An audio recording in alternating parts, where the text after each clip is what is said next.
Tonight we have the story of Stefanie Powers and Robert Wagner, TV stars who have both been reclusive in their private lives, for they've both been affected deeply by personal tragedies. Wagner through the death of his wife, Natalie Wood, and Powers through the death of William Holden. Well, now, they have given us a glimpse into their lives. And here with their story is Bob Brown. Bob? You, both Wagner and Powers, managed to keep the atmosphere around them relaxed. That's despite the fact that they're spending long days on short schedules grinding out hour-long episodes of their show, Heart to Heart. They seem so at ease, perhaps because they've learned to deal with the best and worst of circumstances through careers that began with old-fashioned training as professionals. Terrific. Terrific show on TV, too. Yeah. Both of you. They were the offspring of the old Hollywood studio system, when she was called an ingenue and he was called a juvenile. And the term that applied to them both was contract player. Stefanie Powers began near the end of that studio period at Columbia. Robert Wagner, while it was still going strong in the late 40s at 20th Century Fox. They had schools then. They taught me how to fence, how to ride, how to dance, how to sing, and I wasn't very good at most of it, but at least I had a chance to have the experience of doing that. So it was not only a school ground, it was also this sense of that you were part of an industry, that you were apprenticing in order to play in a certain playground. Both have achieved the star billing they worked for, and they share it now on television, the medium that has co-opted those Hollywood B-movies that were the meat and potatoes of make-believe. Their show, Heart to Heart, still makes you think of Hollywood words like debonair and charming and glamorous and elegant. Darling, which one? On screen, they are the ideal couple, unruffled by the backwash of harsh economics and high divorce rates. Come back to bed. Will you be serious? I was reading about the giant eland. You were? Yeah. Off-screen, they are friends, seasoned actors, who both also suffered personal losses last year with the deaths of William Holden and Natalie Wood. We've been really through a lot together, professionally and personally. She was a great deal of help to me when I was in very, very delicate shape, and I think I helped her a lot when she was in difficult straits. That sense of support helps define their appeal on camera, developed over long careers in both films and television. Robert Wagner is 52. His father was a self-made businessman who moved the family from Detroit to Beverly Hills when Wagner was 6. Just out of high school, Wagner became a contract player at Fox, working as an extra. How would you like to come up here with me? He was 22 when he got a small part in this film, With a Song in My Heart. How do you do? He played a soldier to whom Susan Hayward sang. I love all the many charms about you. Once, before the character he played saw combat, and again after the soldier had become a shell-shocked veteran. Darryl F. Zanuck put me in that picture, and I was on the screen for about 2 minutes. And I didn't know very much about acting. I just looked at her, and she sang this song to me, and I cried and listened to her and watched her and put the picture together, and Zanuck said, that picture's going to do more for you than any other picture you've ever done. And I said, what do you mean? He said, well, the people are going to walk out of the theater and say, who was that guy? People did ask, and the studio answered by placing Wagner in romantic roles in a string of films, including this 1953 version of Titanic. I wouldn't have missed this book. Not for anything. Wagner was soon receiving 30,000 fan letters a month, second for a time only to Marilyn Monroe. He was established as a leading man by 1957, when, in storybook fashion, he married a leading lady who had been in the movies since the age of 4, Natalie Wood. They were, as young stars, favorite topics of fan magazines. Symbols of the industry's traditions of dreams.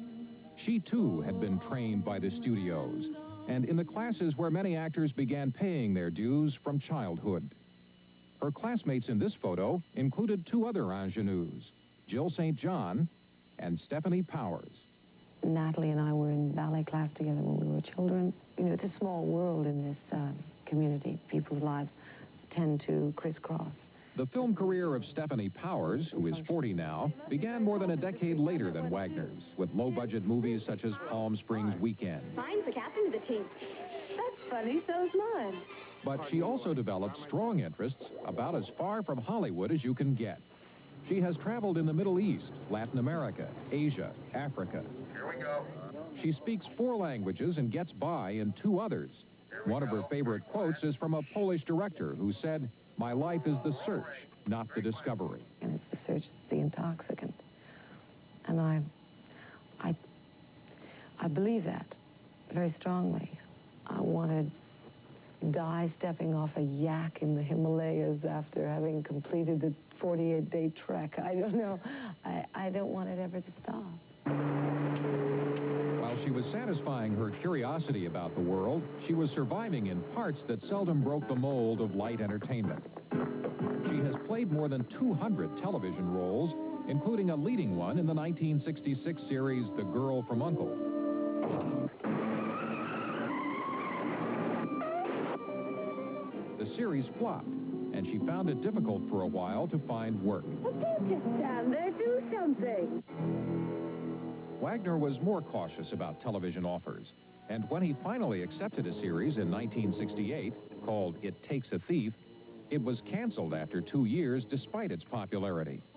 But it exposed Wagner's style to millions of people each week and changed his career. One of the biggest problems is to make it look natural and make it be like it's for the first time. I think one of the best things that ever happened for me was television, because I wasn't allowed the time to think about what I was going to do. Hey, camera only, marker. Action. When the careers of Wagner and Powers finally converged on Heart to Heart in 1979, he had parlayed his television and movie success into production interests as well. Stefanie? She was still looking for the right vehicle after years of working as a guest star. After a certain amount of time, you have to be associated with something that's successful to have a viable position in the business. And I really hadn't been associated with something that was this big a success. For Wagner, the show's success was a bonus. It is co-produced by a company formed by him and Natalie Wood. After a divorce in 1962, the couple had remarried 10 years later. They were called Hollywood's Best Foot Forward, appearing not only at glamour events like the Academy Awards, but also in Christmas parades with their children. I don't think we worked at it very hard. I mean, I think it was just something that really happened. And I think the only thing that you could probably say is that we just really realized how lucky and how fortunate we were that we found each other again. And we just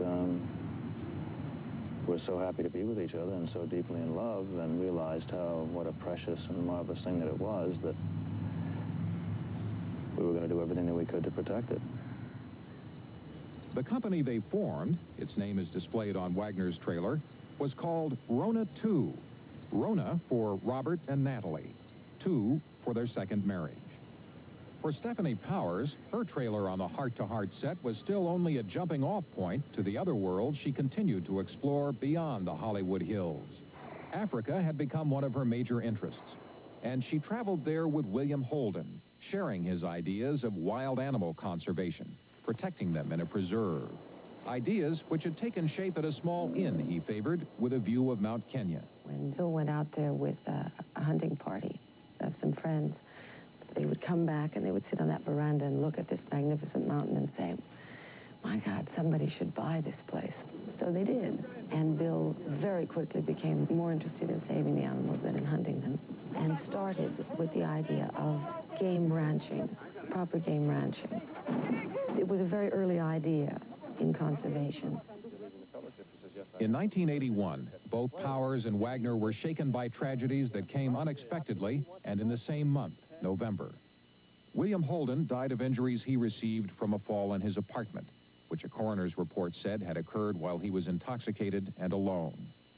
Since his death, Powers has established the William Holden Wildlife Foundation, and she went to Africa with an American sportsman camera crew to help publicize game ranching and the other programs of the foundation for which she is raising contributions. 2 weeks after William Holden's death, Natalie Wood drowned accidentally off Catalina Island, where she and Wagner and a guest, actor Christopher Walken, had been spending a weekend on a yacht.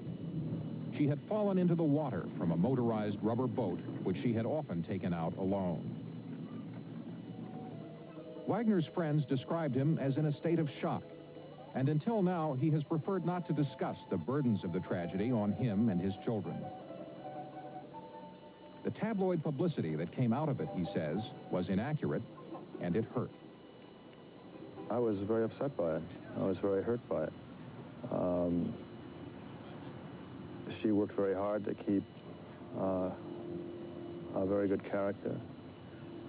She was a lovely lady, a wonderful mother.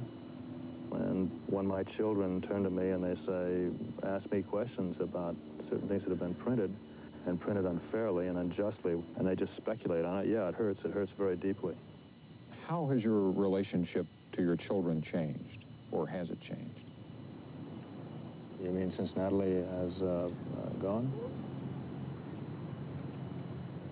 Well, nobody's ever going to take the place of a mother, and it was so tragic and so abrupt and so jarring to everyone that we've just all sort of been hanging on to each other. They have a strength that is there that's been really so helpful to me, and the only thing that's been able to really sort of hold us all together and keep us patched up, because